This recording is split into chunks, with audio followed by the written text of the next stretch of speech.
वालेकुम। आज जो हम पढ़ेंगे चैप्टर 9 ऑफ कानूनी शहादत ऑर्डिनेंस। ठीक है, बर्डन ऑफ प्रूफ चैप्टर है।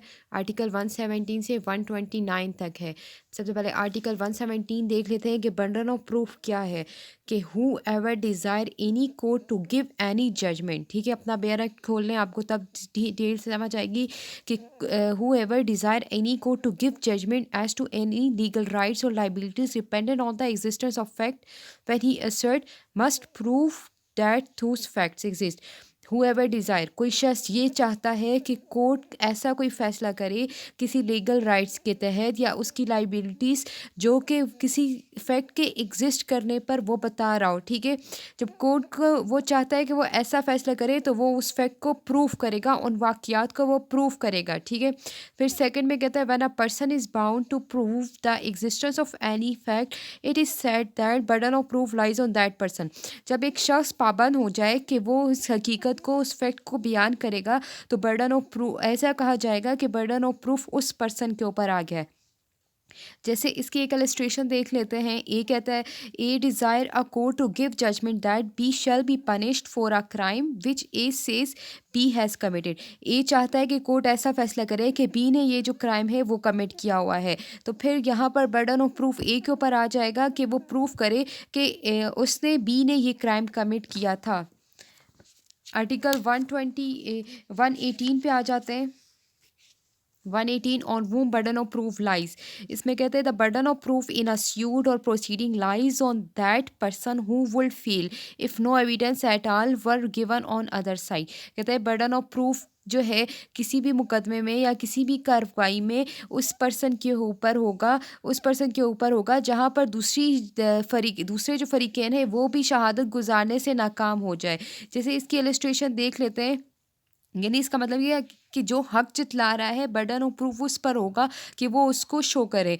ठीक है, एक इलस्ट्रेशन देख लेते हैं। SUB for land of which B is in possession. A ने दावा किया है बी के ऊपर कि जो कि बी जिस पोजेशन में है, लैंड की पोजीशन में है, वो उसकी है। ठीक है, and which as A assert which left to A by the will of C, B's father. If no evidence given on either side, B will be entitled। अगर यहाँ पर क्या कहते हैं कि ए कहता है कि वो लैंड उसकी है जो कि उसको विल में मिली थी सी के ज़रिए, और इस यहाँ पर जो है कोई भी एविडेंस नहीं है दूसरी साइड से, तो तब तक वो जो है बी उस पोजेशन में रहेगा, उस ज़मीन के ऊपर बी तब तक रहेगा। तो यहाँ पर क्या होगा कि बर्डन ऑफ प्रूफ ए पर है कि वो शो करे कि उसको विल के ज़रिए वो ज़मीन मिली थी। तो मतलब कि 118 में ये कि वो हक जितला रहा है तो वो उसको प्रूफ करे। फिर 119 में कहता है कि burden of proof as to particular fact, किसी फैक्ट के जरिए बर्डन ऑफ प्रूफ आ जाए। इसको देखते हैं। The burden of proof as to any particular fact lies on the person who wish the court to believe in its existence. कोई person है किसी पार्टिकुलर फैक्ट के बारे में बता रहा है और वो चाहता है कि कोर्ट भी बिलीव करे कि ये फैक्ट एग्जिस्ट कर रहा है, unless it is prove by any law that the proof of that fact shall lies on any particular person. तो फिर उस फैक्ट को जो है वो पर्सन प्रूफ करेगा कि वो पार्टिकुलर फैक्ट एग्जिस्ट कर रहा है। ठीक है, जैसे इसकी इलस्ट्रेशन देख लेते हैं। कहता है कि ए प्रोसिक्यूट बी फॉर थेफ्ट। ए कहता है कि बी ने चोरी की है और वो विश कर रहा है कि कोर्ट बिलीव करे कि B admitted the theft to C. और वो ये चाहता है कि कोर्ट इस बात पे बिलीव करे कि बी ने चोरी की थी और इसने इस चोरी को सी के सामने एडमिट किया हुआ था। तो यहाँ पर क्या है, ए के ऊपर बर्डन ऑफ प्रूफ आ जाता है कि वो शो करे कि इसने एडमिट किया था सी के सामने कि नहीं किया था। फिर 120 सेक्शन पे आर्टिकल पे आ जाते हैं। Burden of proving facts to be proof to make evidence admissible. इसमें कहता है कि the burden of proving any fact necessary to be proof in order to enable any person to give evidence of any other fact is on the person who wish to give such evidence. अच्छा, जो बंदा अदालत में मतलब कि इसमें कहता है कि बर्डन ऑफ प्रूफ किसी पर्सन पे है कि वो चाह रहा है कि वो ये जो पर्सन है वो कोई एविडेंस दे, ठीक है। तो फिर उसके ऊपर होगा कि वो उसको शो करेगा, यानी कि क्या इसकी एक इलस्ट्रेशन के ज़रिए देख लें तब आपको समझ आ जाएगी कि A wish to prove dying declaration by B. A कहता है कि ए की ये ख्वाहिश है कि वो ये शो करे कि बी की डाइंग डिक्लेरेशन शो करे। तो ए यहाँ पर क्या होगा, वो ये प्रूव करेगा कि जिस टाइम बी ने कोई डाइंग डिक्लेरेशन की हुई थी उस टाइम वो डेथ पे था, ठीक है, बी तब मरा था। तो जो बंदा अदालत में दस्तयाब नहीं होगा यानी कि मर गया है, तो फिर बर्डन ऑफ प्रूफ भी उस पर होगा कि वो उस जो हक जितला रहा है तो उसको क्लेम करे, ठीक है, उसको क्लेम कर रहा है तो फिर उसको बर्डन ऑफ प्रूफ होगा। जैसे डाइंग डिक्लेरेशन हो गया तो वो भी उसके ऊपर है कि वो उसको प्रूफ करेगा। जैसे इसकी बी इलस्ट्रेशन देख लेते हैं कि A wish to prove by secondary evidence.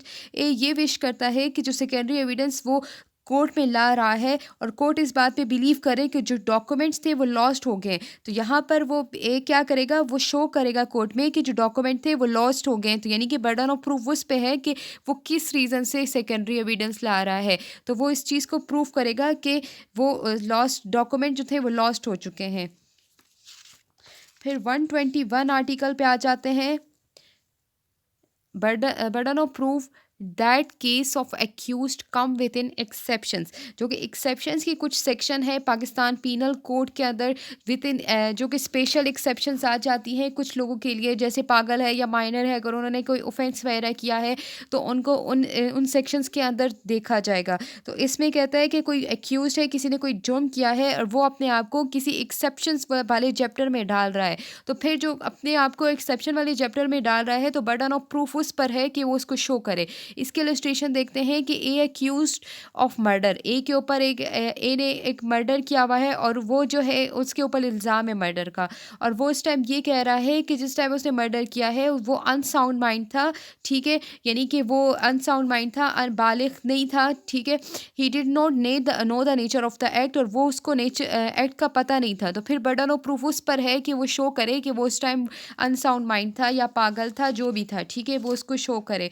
Burden of proof उस पर है। फिर सेक्शन 122 कहता है burden of proving fact specially with in knowledge, कहता है कि when any fact is specially with in the knowledge of any person, किसी पर्सन के नॉलेज में कोई प्रूव फैक्ट है, ठीक है, किसी हकाइक के बारे में वो जानता है, तो फिर अगर वो उस हकाइक को बताना चाह रहा है और तो फिर बर्डन ऑफ प्रूफ उस पर है कि वो कोर्ट में शो करे कि जो हकाइक उसको मालूम है वो सच है। जैसे इसकी इलस्ट्रेशन देख लेते हैं, when a person does an act with some intention other than that with the character circumstances of the act suggest the burden of proving that intention is upon him.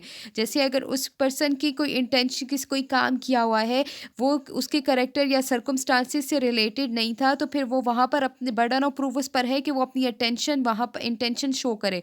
जैसे इसकी बी क्लॉज देख लेते हैं, B illustration देख लेते हैं कि ए के ऊपर चार्ज लगा है कि वो रेलवे में जब बैठा है विदाउट टिकट बैठा है और वो कह रहा है कि मैं टिकट लेकर बैठा हूँ, तो वो यहाँ पर बर्डन ऑफ प्रूफ उस पर होगा कि वो शो करे कि वो टिकट लेकर ही रेलवे में बैठा था।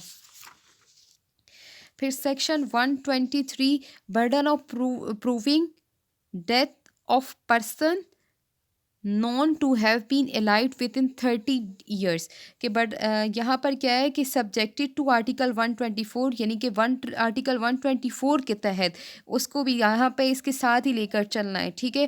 कहता है कि when the question is whether a man is alive और डेड, जहाँ पर ये क्वेश्चन आ जाए कि कोई पर्सन जो है वो मर गया है या वो ज़िंदा है, और when it is shown that, अगर ये बताया जाए कि वो 30 साल से ज़्यादा जो है ज़िंदा था, तो बर्डन ऑफ प्रूविंग जो है फैक्ट उसके ऊपर आ जाएगा उस पर्सन के ऊपर, that he is dead is on the person who have, जो पर्सन कहे कि वो मर चुका है तो बर्डन ऑफ प्रूफ उस पर है कि वो उसको शो करे कि आया जो कि बंदा XYZ जो है जो कि फोर्थ हो चुका है, तो वो उसको साबित करे कोर्ट में। फिर आर्टिकल 124 आ जाता है कि burden of proving fact that person is alive who has not been heard of for 7 years. यहाँ पे कहता है कि जहाँ पर क्वेश्चन आ जाए कि कोई पर्सन मर गया है या ज़िंदा है, तो और या यही कहा जाए कि उसको 7 साल से ज़्यादा नहीं सुना गया, by whom who will naturally have been heard of him. अगर कोई ये कहे कि उसने उसको सुना हुआ है, तो फिर बर्डन ऑफ प्रूफ उसके ऊपर आ जाएगा कि वो पर्सन जो है लापता है या ज़िंदा है या जो भी है, ठीक है। अगर वो उसके बारे में कोई जानकारी दे, तो फिर सारी बर्डन ऑफ प्रूफ उस पर्सन के ऊपर आएगा। फिर आर्टिकल 125 पे आ जाते हैं। Burden of proving burden of proof as to relationship in the case of partners, landlords, आगे टेनेंट, प्रिंसिपल और एजेंट्स वगैरह आगे, ठीक है। यहाँ पर कहता है कि when the question is whether a person are partner, जहाँ पर क्वेश्चन राइज हो जाए कि ये पर्सन जो है ये वो पार्टनर था, यानी कि उसका शराकतदार था, लैंड ऑनर था यानी कि मालिक था ज़मीन का, या कोई किरायादार था, या प्रिंसिपल या एजेंट का इनके दरमियान में कोई रिलेशन है। जहाँ पर ऐसा कोई क्वेश्चन आ जाए, तो फिर बर्डन ऑफ प्रूफ उस पर्सन पे होगा कि वो उसको शो करे यानी कि जब कोई सवाल पैदा हो जाए कि फ़ला बंदा मालिक है या शराकतदार है या नौकर है, जो कोई शख्स भी दावा करता है, तो फिर बर्डन ऑफ प्रूफ उस पर होगा कि वो उसको प्रूफ करे। फिर 126 आर्टिकल कहता है burden of proof as to ownership. When कोई पर्सन है, ठीक है, इसमें सिंपल ये कोई पर्सन है जो कि वो बताना चाह रहा है कि फ़ला ज़मीन उसकी मलकियत है, तो फिर उसका और वो कहता है कि फ़ला ज़मीन मेरी मलकियत है या नहीं है, जो भी वो बताना चाह रहा है, तो फिर बर्डन ऑफ प्रूफ उस पर होगा कि वो उसको शो करे कि हाँ उसकी मलकियत है। फिर आर्टिकल 127 पे आ जाता है burden of good faith in transaction where one party is in relation of active confidence. जहाँ पर ये क्वेश्चन आ जाए कि जो कि नेक नियति के साथ कोई काम किया जा रहा था, ट्रांजैक्शन बिजनेस वगैरह हो गया, दो पार्टीज़ के दरमियान कोई नेक नियति के साथ काम किया जा रहा था, और कोई one of whom stand to the other in position of active confidence, जहाँ पर एक ने कोई एक्टिव कॉन्फिडेंस से उसने स्टैंड लिया हुआ था, उसकी पोजीशन एक्टिव कॉन्फिडेंस की थी, तो यहाँ पर बर्डन ऑफ प्रूफ उस पर्सन पे होगा कि वो शो करे कि जो वो ट्रांजैक्शन कर रहे थे, कोई बिजनेस वगैरह कर रहे थे, वो गुड फेथ के ज़रिए कर रहे थे। या इसको ऐसे भी कर लेते हैं, कोई पर्सन है अगर वो कहे कि गुड फेथ उसके हक में है, तो बर्डन ऑफ प्रूफ उस पर होगा कि वो साबित करे कि उसके हक में है कि नहीं। जैसे एलिस्ट्रेशन है, देख लेते हैं कि the good faith of a sale by a client to an advocate is in question in the suit brought by the client. कोई जो है गुड फेथ में कोई सेल की गई है क्लाइंट और एडवोकेट के दरमियान, जहाँ पर क्वेश्चन आ जाए सूट में क्लाइंट की तरफ से, तो वो बर्डन ऑफ प्रूविंग जो गुड फेथ का कोई गुड फेथ का कोई क्वेश्चन आ जाए, तो फिर वो उस एडवोकेट पर होगा कि वो उसको प्रूफ करे। जहाँ पर बी इलस्ट्रेशन देख लेते हैं, good faith of a sale by son, कि गुड फेथ में कोई सेल की है बेटे ने, just come of age to a father in the question in a suit brought by the son, और फिर अपने अपने अब्बू की तरफ मतलब अपने फादर को कुछ चीज़ भेजी है, ठीक है, गुड फेथ में। फिर अगर कोई सूट आ जाए उसके ख़िलाफ़, तो यहाँ पर बर्डन ऑफ प्रूफ जो होगा वो उसका फादर शो करेगा कि जो ट्रांजैक्शन की गई थी वो गुड फेथ में की गई थी। फिर आर्टिकल 128 मोस्ट इम्पॉर्टेंट है, जिसमें कहता है but during marriage conclusive proof of legitimacy. इसमें कहता है कि अगर शादी के दौरान कोई बच्चा पैदा हो जाए, तो वो एक जायज़ यानी ख़त्मी सबूत होगा कि ये वो बच्चा एक जायज़ बच्चा है, ठीक है। इसका क्लॉज 1 देख लेते हैं, कहता है कि the fact that any person was born during the continuance of a valid marriage between his mother and any man and not earlier than the expiry of 6 lunar month from the date of marriage। यहाँ तक बात समझ लें, कहता है कि कोई बच्चा है जो कि पैदा हुआ है वैलिड मैरिज के दौरान, ठीक है, वैलिड मैरिज का नाम आ गया, वैलिड मैरिज के दौरान अपनी माँ से या कोई जो पर्सन है जिससे उसने शादी की हुई है, ठीक है, यानी कि उसके अब्बू हो गए। नॉट अर्लियर देन द, यहाँ पर ये बात आ जाएगी कि ल्यूनर मंथ से, कमरी जो महीने होते हैं 6 महीने के मतलब 6 महीने के अंदर, नॉट अर्लियर देन, 6 महीने से पहले नहीं, 6 महीने के बाद, यानी कि कोई बच्चा पैदा हो जाए तो वो एक लेजिटिमेट चाइल्ड होगा। और with in the 2 years after his dissolution, या जो है शादी के 2 साल बाद, मतलब कि उसकी डिसोल्यूशन हो गई है, मतलब उसकी माँ को डाइवोर्स हो गई है, और फिर 2 साल बाद कोई बच्चा पैदा हो जाए, द मदर रिमेनिंग अनमैरिड, लेकिन यहाँ पर शर्त क्या रख दी है कि वो उसकी माँ जो है वो अनमैरिड हो, ठीक है। तो फिर ये माना जाएगा कि ये जो बच्चा है वो एक लेजिटिमेट चाइल्ड है और ये एक ख़त्मी सबूत होगा। यहाँ पर एक चीज़ देख लो, कहता है कि लेजिटिमेट चाइल्ड कब होगा, कि शादी के बाद 6 ल्यूनर मंथ्स गुजरने के बाद, ठीक है, एक बच्चा पैदा हो जाए। दूसरा इसने क्या कहा है कि 2 साल हो जाए डिसोल्यूशन के, मैरिज के डिसोल्यूशन के, और फिर कोई बच्चा पैदा हो जाए। 2 साल तक तो तब ही होता है कि कुछ अगर मेडिकल इश्यूज होते हैं तब 2 साल का, लेकिन यहाँ पर शर्त क्या रखी है कि उसकी माँ अनमैरिड हो तब तक।